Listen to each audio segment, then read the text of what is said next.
All right, here I have my fabric ready for cutting into binding strips. I have measured the perimeter of the quilt and divided by 44 to see how many strips. Of course, always round up to get the exact number of strips you will need. Here at Birdsong, we are the lover of the stripology ruler, and so I will use my stripology ruler to cut 2 1/4 inch binding strips. Now, 2 1/4 is my preferred binding strip, but as a beginner 14 years ago, I started out using 2 1/2 inch strips. The reason being, it's much easier to turn a binding strip when it's wider. When you turn and catch the edge, it's much easier to do when it's a wider strip.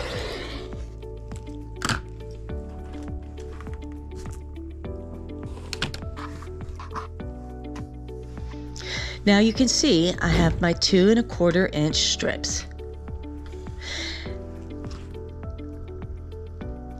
And now I'm going to sew them all together. So here you can see I have my first 2 binding strips. I'm going to push one aside and start with the first strip. Now you need to lay this first strip right side up. And you need to lay the second strip at a 90-degree angle, right side down. I have selvages on the end of these binding strips, so if you'll notice under my right finger, there is a 1/4 inch seam allowance. I've eyeballed this 1/4 inch allowance on the right. I also have one across the top of the joining where the two pieces will go together. I'm going to draw a line on the back of this strip here so that I know where to sew. The line is perfectly diagonal between the top edge on the left and the bottom edge on the right. This is something I always forget which way to draw my line, so I always remember left to right, top to bottom. Now before we sew, I just want to briefly show you what it will look like when we start to chain piece these binding strips together. So let's assume I've sewed that first strip. Now I'm going to take my second strip, fold it back up so that the right side is exposed. Then I'll put my next strip right sides down, just like I did on the top piece. Again, taking exception to the selvage, I have shown a 1/4 inch over the top and the side. Next, I will draw my line on this piece so that I'll know where to sew.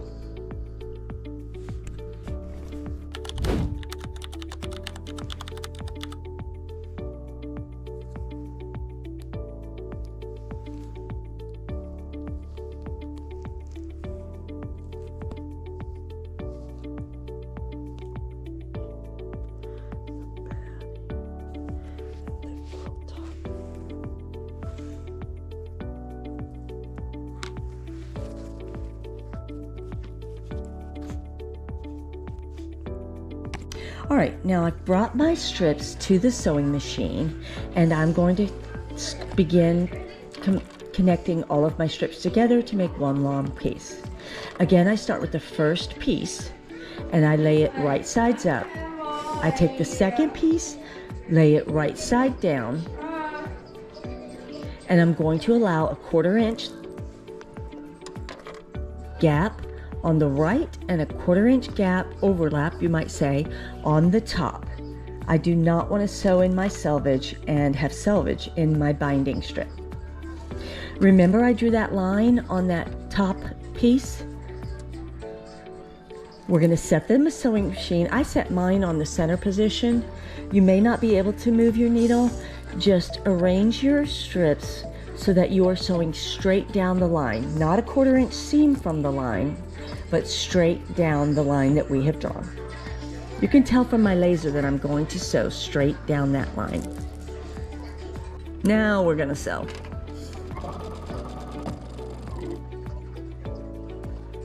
Now I'm going to flip this second piece over. I'm going to go ahead and cut this strip so that we can See it laid out together? The rest of the strips I will be chain piecing. I want to give you a good visual for how to chain piece these binding strips. I will also give a view of the chained strip pieces in further down the road, so you'll get another look at those. See how I've sewn my diagonal seam left to right, top to bottom, and there's my 1/4 inch seam allowance on the right. The angle is not so great, but trust me, it's a 1/4 inch. Now flip this piece over. I want to hold on to this left piece so that I keep the direction correct. Flip this piece over. You'll see I pushed the already sewn piece out of the way. You see how I hung on to that piece and it's now correct, right sides up?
Trimming and cutting apart your chain stitched binding strips. Do you see how I've cut the first 2 strips off the rest of the chain, and I've cut the triangle off?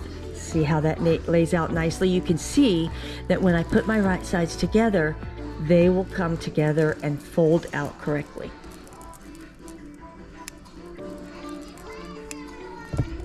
See how nicely that lays out, and the top of the strip is aligned with the other strip.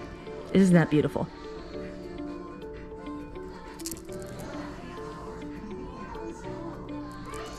Gonna cut my triangle off, allowing a 1/4 inch between the thread and my scissors. I eyeball this. I've been doing it for 14 years. I can pretty much eyeball a 1/4 inch seam, but if you can't, go ahead and measure and draw another line a 1/4 inch from the sewn line. Now we're just going to keep moving on down the chain and continue the process, snipping the 2 strips apart. I always make sure I fold it over and make sure that that piece lays correctly before I move on to the next piece, because if I've sewn them if I've sewn them the wrong sides, that piece won't fold over and make a straight binding strip. Here I'm just repeating the process and checking to make sure it's going to make a nice straight binding strip.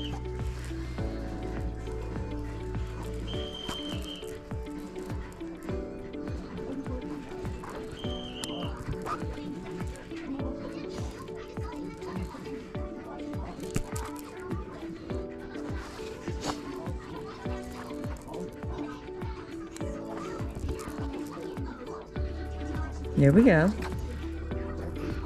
Now let's cut this corner off.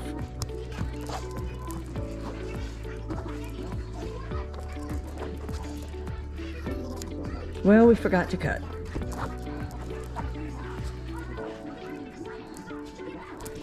Oh, here we go. All right, still at my ironing board, and it looks like I have cut all of my strips off apart from each other and laid them all out so that they make a nice long binding stripe. And now I'm going to fold it over and do the pressing. We press wrong sides together so the pretty side is out. And I'm going to now press. Remember, see how I don't slide my iron down? Binding can get stretched really easily. So I lift the iron and press all the way down.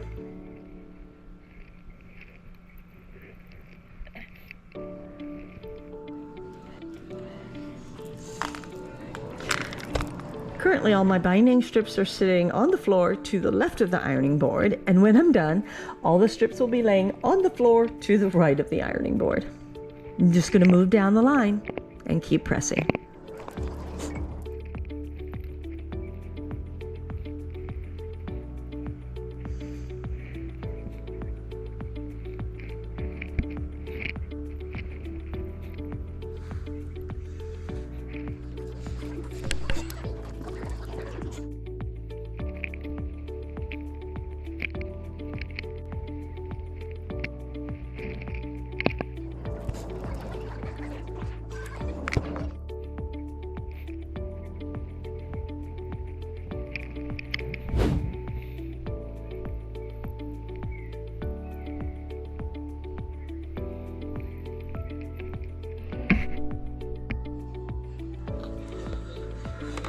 All right, so we're finally getting to the end of our first side of binding sewn down.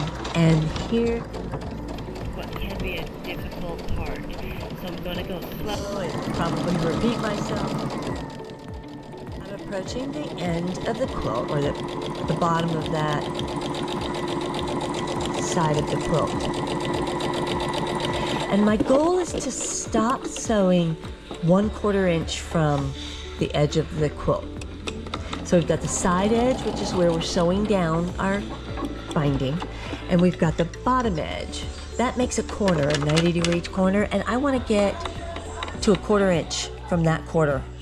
I see I'm a little far away still, and I need to keep sewing. Couple more stitches, and we should be there. So I'm going to cut my thread here.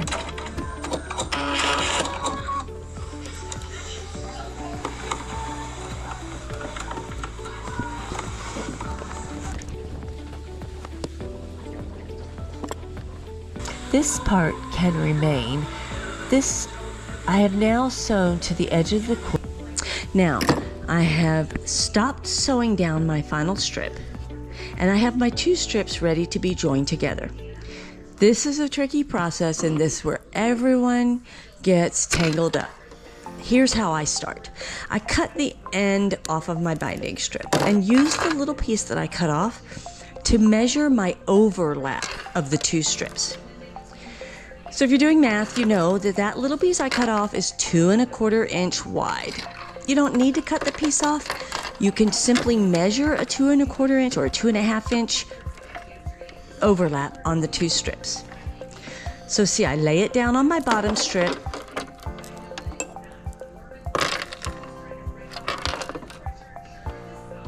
I'm going to push this strip out of the way so you can see better.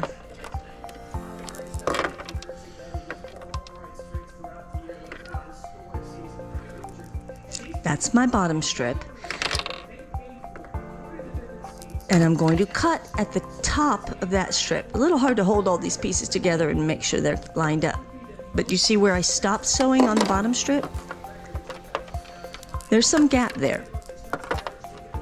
Now I'm going to cut straight across this. I've just cut off this bonding strip, and it makes me a little nervous.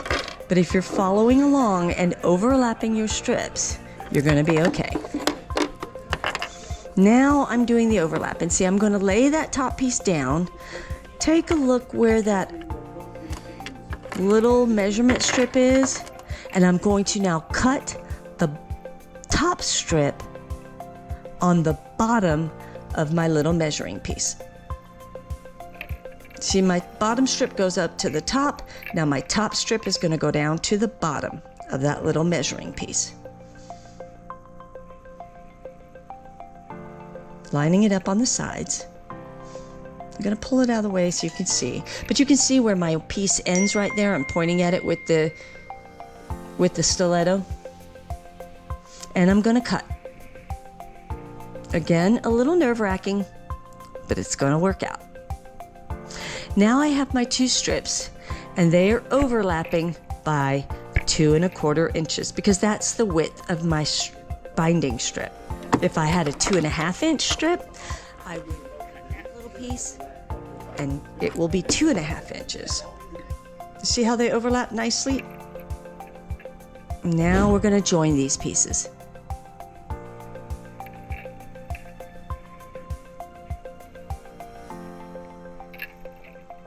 I need to join these two pieces together before I sew them down. So I'm going to cut my thread and turn the quilt sideways.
Now I've sewn down all of the binding strips and have connected the pieces.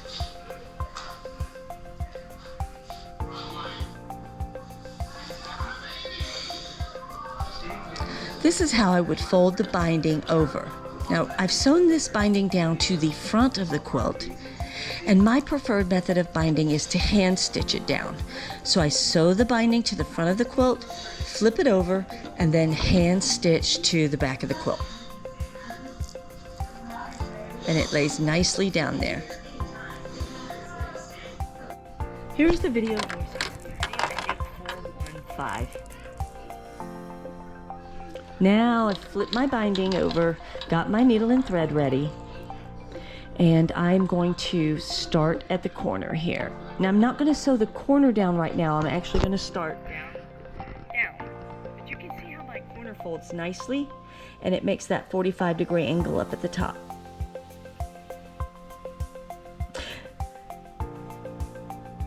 It's helpful if you're a beginner to iron this strip now over to the back of the quilt. The ironing helps it stay down a little, and you don't have to struggle with your fingers as much to keep it down.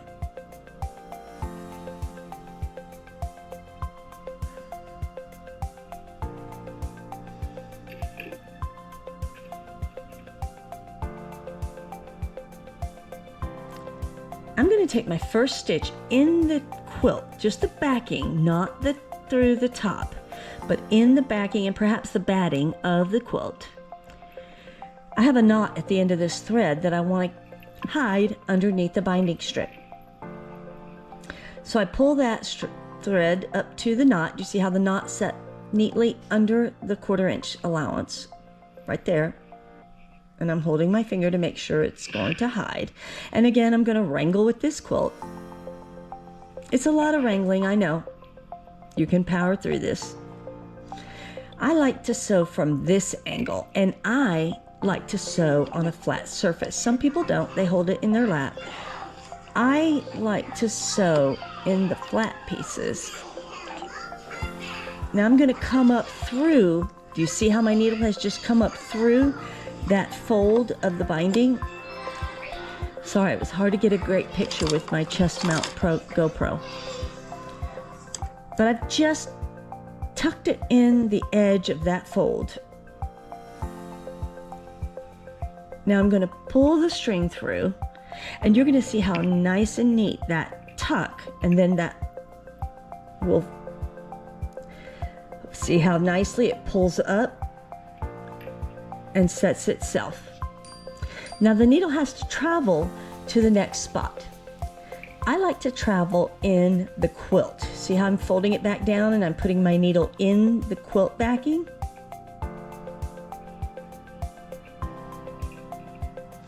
I'm going to go about 1/2 inch maybe 1/3 of an inch for every stitch. So my stitches will be about 1/3 to 1/2 an inch apart. And I've come up through the fold of the binding again, and I've pulled it tight. And look how nicely that lays flat. Here we go. We're going to come up through the binding, the fold.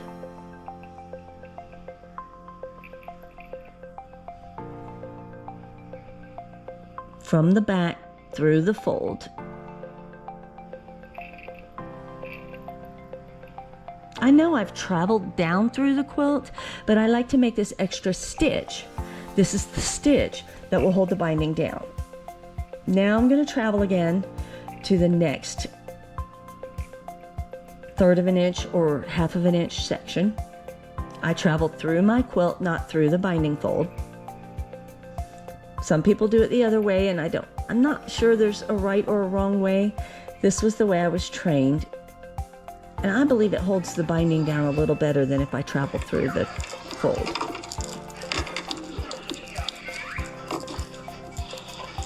Now I've made that stitch through. There we go.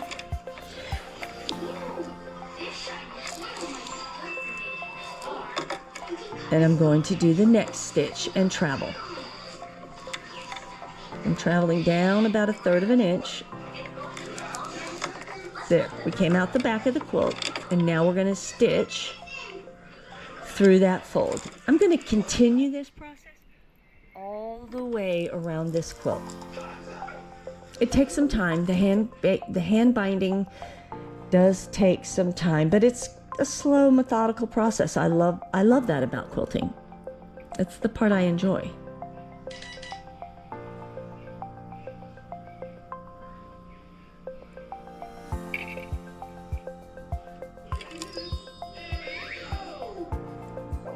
See how it just nicely secured that binding to the back of the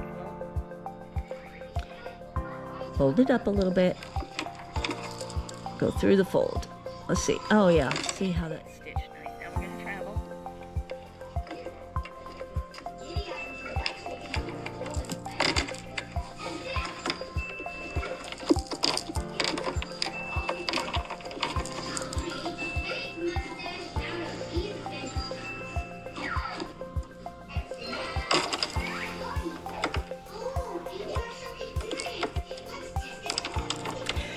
Now, if you're anything like me, the binding process is not your favorite part of the quilting process.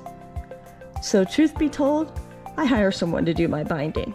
Often long armers will do your binding for you. Usually it's machine sewn down, and I'm going to show you how to machine sew your binding down as well. Of course, we are the long armers in this case. We do have long arm services, and we can arrange for a drop-off pickup or mailing of your quilt back and forth so that I can do the long arming and the binding for you.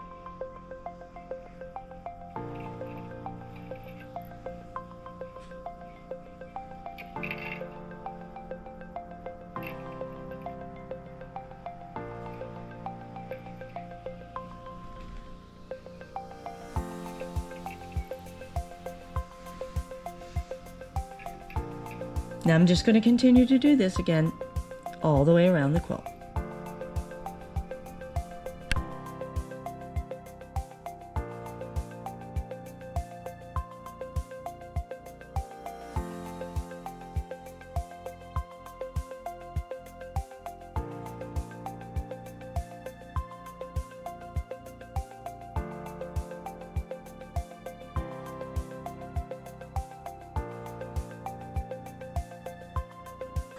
Here I tried to get a close-up of that single stitch and how it tucks nicely into the binding. I'm using matching thread, so I'm using a dark thread. You can barely see that little stitch right there that I'm pointing out. It's so little and tiny, it just blends right in. And there's my next stitch with my big fat thumb. Doing my stitch in the fold of the quilt, or binding, I'm sorry.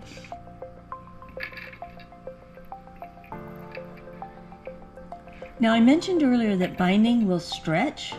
You want to be very careful to fold that binding up and make sure it's not pulled down to your left. You want to make sure it's folded straight up. And you'll have to continually readjust and make sure you're sewing with the binding straight up, not at a slant. It's easy to get a pull in there, and then you find you have extra binding at the end of that side of the quilt. You want to do that. You don't want to do that. You want to keep it square the whole way.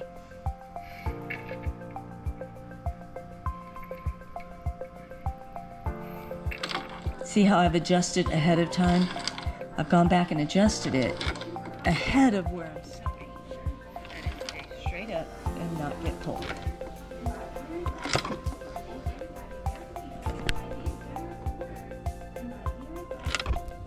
What my binding would look like if it were all hand stitched down. But I also want to show you how I would machine stitch this binding down. Now remember, I have sewn the binding onto the front of my quilt and folded it over to the back of my quilt. When you're machine binding, and see my nice little angle there up at the corner? It's a 45-degree angle right there, from the edge of that binding to the corner, and a 90-degree angle right there.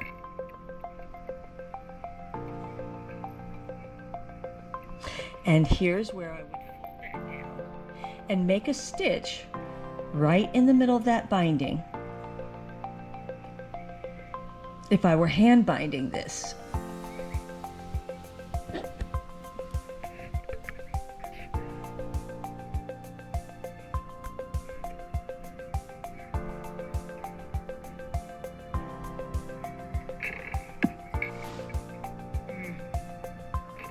See how that corner makes a nice 45-degree angle?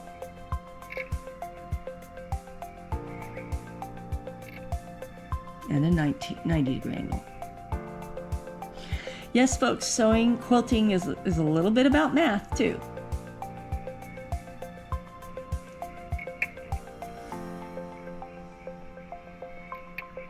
Oh, I just love that when it folds down and goes together perfectly. And I'm going to make a stitch right there where my stiletto is pointed.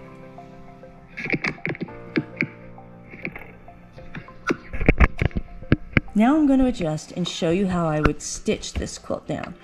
I'm stitching to the back of the quilt, but this can also be done to the reverse.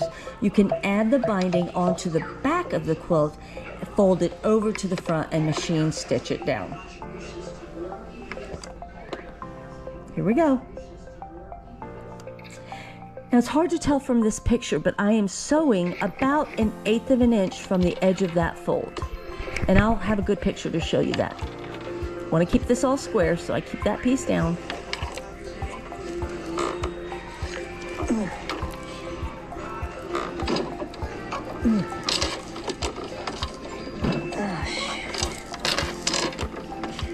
I have really bad arthritis in my hands.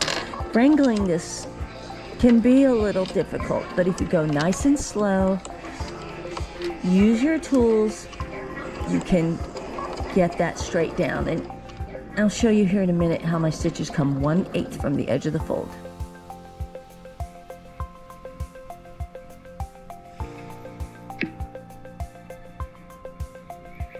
This is a close-up.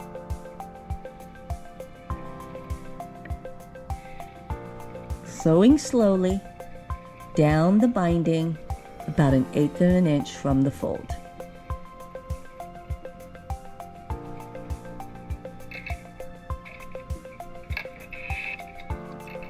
There it is. You see how that stitch is right on the edge of that binding? It's about 1/8 of an inch. There's the close-up.